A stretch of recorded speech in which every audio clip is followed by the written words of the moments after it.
E dando talvez um passo para trás, né, com a audiência, a gente teve aí toda uma discussão, inicialmente de Open Finance, muito inspirado também no modelo do Open Banking britânico, né, que a gente teve o começo disso aí em 2015, desenvolveu por um tempo até a gente ter o lançamento do Open Banking por lá, que a gente, a partir de 20, teve o Open Finance, e na esteira disso já com o Open Insurance capitaneado pela SUSEP, né?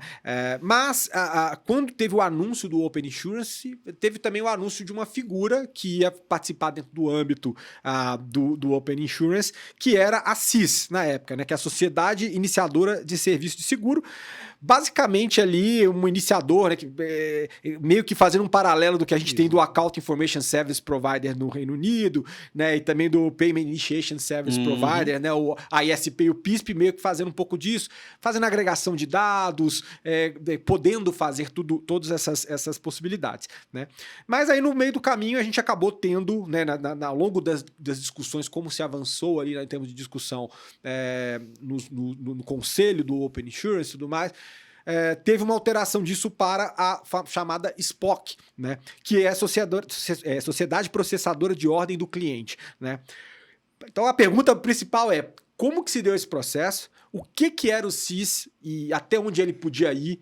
E como que ficou agora com a figura do SPOC, né, que vocês são a Guru, é o primeiro SPOC que o Brasil tem hoje. Perfeito. Bem, o Open Insurance veio a reboque do Open Banking, como você falou, obviamente. Essa figura do SIS é uma figura de um TPP, de um Third Party Provider, sim. Que, aliás, a gente se ressente disso no Open Banking no Brasil, mas o Open Insurance teve essa iniciativa e criou a figura do SIS. A grande diferença do SIS da SPOC é que a SIS ela alijava o corretor do papel de SIS.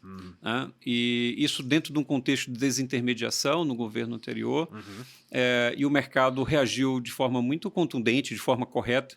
O mercado segurador brasileiro é um mercado que passa necessariamente pela figura do corretor. 85% das transações envolvendo seguro no Brasil são feitas através do corretor. Então, do dia para a noite, não se pode alijá-lo de um processo de digitalização. Então, em 2022, então, muda-se a figura do SIS para a figura da SPOC.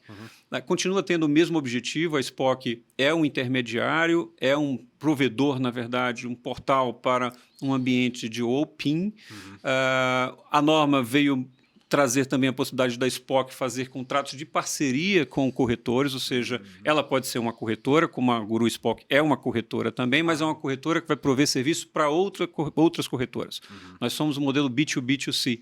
Nosso objetivo é prover para o corretor um agregador, comparador, inteligência artificial, todo um serviço de analytics para que ele preste um serviço muito bacana para o seu cliente final, para o seu consumidor. Tá? Então, o que a gente faz aqui é empoderar. O que a gente tenta através da SPOC é empoderar o corretor, fazendo com que ele se digitalize, utilizando as nossas ferramentas e as nossas utilidades. Mas a SPOC ela veio para a reboque da SIS, ela mantém o mesmo padrão do que se imaginava, mas, de novo, somente atraindo o corretor para dentro do ecossistema. Então, entendi. Alijar o corretor do ecossistema do Open Insurance foi uma decisão equivocada e a mudança de rota consertou isso. Tá? E aí é uma pergunta, né? Assim, porque vocês tiveram esse processo, até poder tentar explorar um pouquinho o processo de vocês tirarem essa...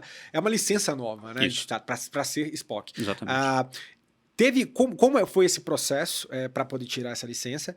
E se, não sei se é o caso específico de vocês ou se é uma condição, se tornar também corretor para se ter uma licença de SPOC. Como é que, se pudesse dar uma pontuada nessas duas diferenças? Bem, não é necessário que para ser uma SPOC seja categorizado, classificado como corretor, mas a gente é um corretor também, né? E a gente preferiu assim fazer para prestigiar a figura do corretor mais ainda. Ainda que sejamos uma SPOC B2B2C, ou seja, a gente não vai prover direta utilidade para o cliente final, sempre vai ter a presença de um corretor parceiro.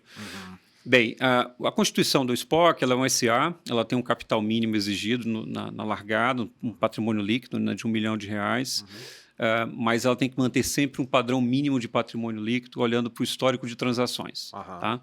Então, 1,5% de todos os prêmios que são transacionados no âmbito de uma SPOC tem que ser reservado e constituído como PL, uma reserva de PL histórica. Entendi. Isso a SUSEP fez para poder...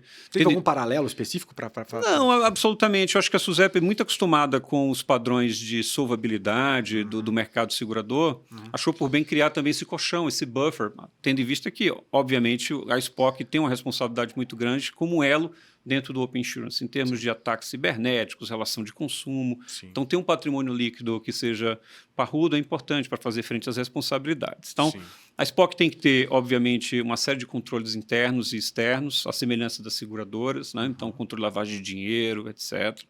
É preciso também que tenha certificados tecnológicos específicos. É preciso que tenha também um controle de compliance muito apurado, auditoria interna, né? E também a contratação de auditoria contábil. Então, há um custo regulatório muito relevante para a criação de um SPOC. Mas isso, obviamente, e a gente colocou isso no papel, entende que é um mercado extremamente relevante e acha que, numa análise aqui de trade-off, é importante enfrentar esses custos. Mas são custos necessários, porque, afinal de contas, como eu falei, a SPOC vai estar interagindo com outras supervisionadas, né, com as seguradoras, companhias de capitalização, vai estar lidando com dados do consumidor e essa grande riqueza da atualidade, que é o dado, sim. E quem o opera tem que ter responsabilidades e tem que ter um compliance muito apurado. Então, essas barreiras regulatórias são imprescindíveis para poder dar um trato adequado ao dado do cliente, do consumidor final.